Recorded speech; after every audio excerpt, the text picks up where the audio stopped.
America के अंदर कुछ डॉक्टर्स की टीम है जो इस बात के ऊपर रिसर्च कर रही है। आप लोग ने भी सुना होगा डॉक्टर रेमंड मूडी का नाम। डॉक्टर रेमंड मूडी जो लोगों को हिप्नोटाइज करके पास्ट लाइफ में ले जाते हैं, उसकी टीम में एक भारतीय डॉक्टर भी है और वो भारतीय डॉक्टर बीके है।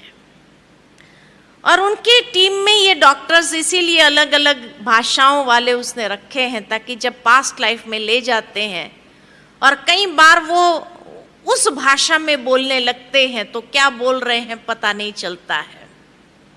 तो जब भी वो बहन यहाँ पर आती है, जो डॉक्टर है वो आती है, तो उनका लेटेस्ट रिसर्च बताती है। तो जब पिछली बार जब आए थे तो उन्होंने एक बहुत वंडरफुल बात सुनाई। तो कहा कि जब उनको पास्ट लाइफ में ले गए, अधिकतर जितने लोगों को ले गए वो लोग, तो उनसे एक सवाल बहुत कॉमन पूछा और वो सवाल था कि जब आप शरीर छोड़ते हैं उसके बाद कहाँ जाते हैं? सीधा दूसरे शरीर में प्रवेश करते हैं या भगवान जैसी कोई चीज है और उसके पास जाते हैं और भगवान आपको फाइनलाइज करते कि आपको ये घर में जन्म लेना है, ये घर में जन्म लेना है, कहाँ जाते हैं? तो जब उन्होंने ये सवाल पूछा तो मेजॉरिटी ने यही जवाब दिया कि शरीर छोड़ने के बाद हम एक लाइट की दुनिया में जाते हैं और वहां एक बहुत पावरफुल लाइट से मिलते हैं। शायद वही भगवान था। का कैसे पता चला आपको कि वही भगवान था? तो कहा क्योंकि वो भगवान इतना प्यार दे रहा था, इतना प्यार बरसा रहा था कि जैसे हम प्यार के फव्वारे में नहा रहे थे।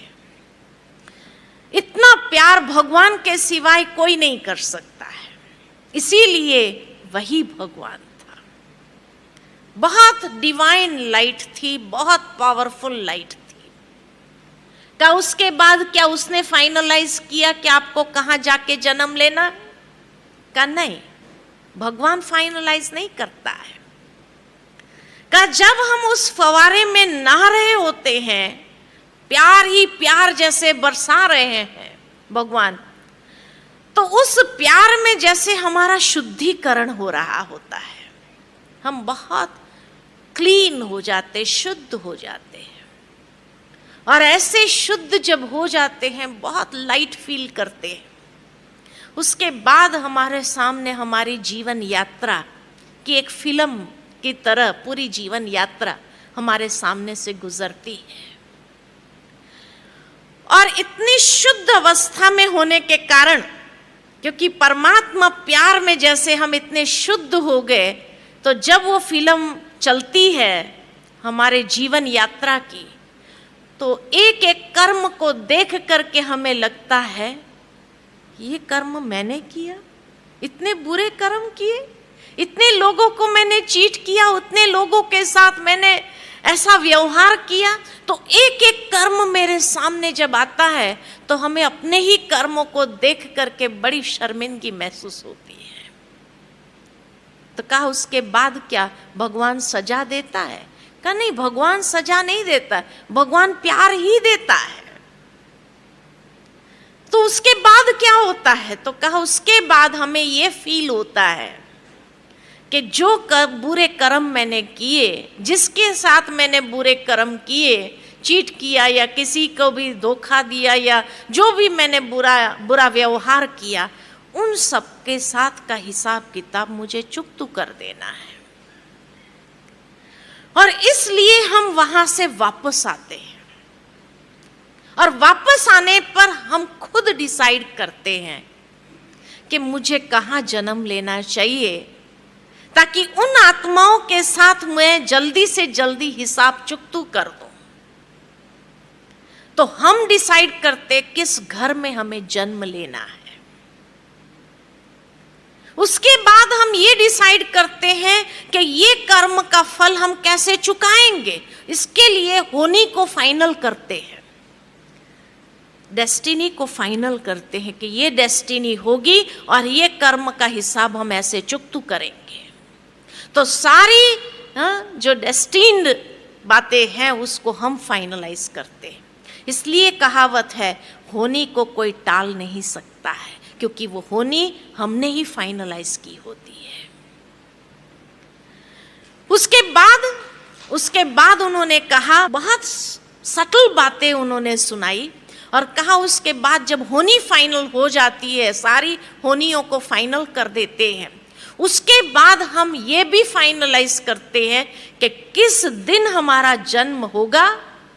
तो जन्म की तारीख को फाइनलाइज करते हैं और उसके बाद ये भी हम फाइनलाइज करते हैं कि ये हिसाब चुकाने के लिए हमें कितने साल चाहिए। तो आयुष्य को फाइनलाइज करते कि भाई 5 साल चाहिए, 15 साल चाहिए, 50 साल चाहिए या 100 साल चाहिए, कितना साल मुझे चाहिए ये हिसाबों को चुकतू करने के लिए।